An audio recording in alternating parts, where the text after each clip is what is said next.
All right, so there's been something that has been lurking in my golf bag and on the putting green for the last couple months that I've been testing, and I'm kind of ready to make some opinions on it. It's the Superstroke Wrist Lock. We are gonna sneak onto the course here. Let's see if we can jump across the stream. I'm gonna look forward to you doing that with the camera on your shoulder. We'll see you over here.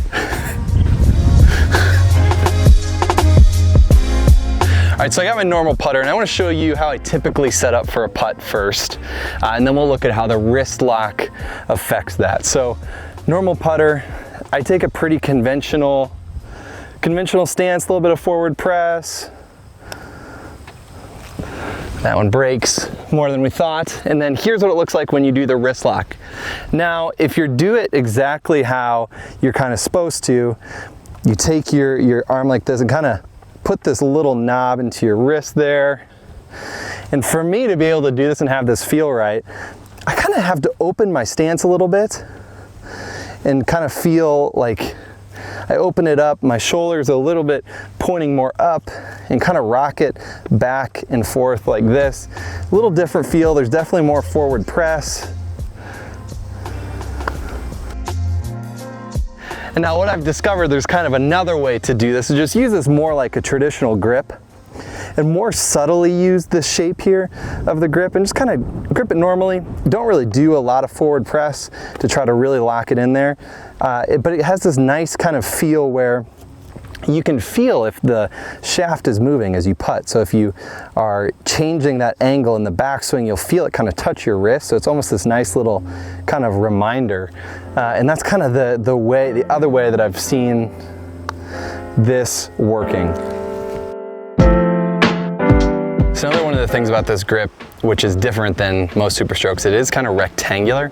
So you kind of have this flat part that's pointing towards your target. So there's another grip that you call the Sense grip, which is rectangle, had that same look, and I kind of like that because you have a lot of awareness of your club face here when you have that flat part aimed toward the target. So another interesting thing about the wrist lock grip.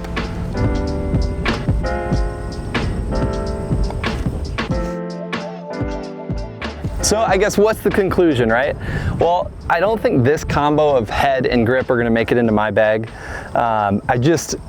The aim bias of where it's pointed so far right, and then some of the weighting as well, just doesn't quite match with what I like. So for me, I'm gonna need to probably test out a few different combinations to find it. Or maybe it's adjusting the lie, lengthening the shaft, a few of those things. I think it's gonna take a little bit of work to dial it in where it's really something that is automatic, that really fits my eye. But I think it is possible. I like the idea. It seems to make sense. I think for some people, maybe you get lucky right off the bat and find the perfect combo of head and grip and your lie angle and all that good stuff, and loft as well. For me, this is not quite it yet. I'm gonna need to keep experimenting, but I think it's something worth doing because this is really interesting. I enjoy this concept. It seems to make a lot of sense to me.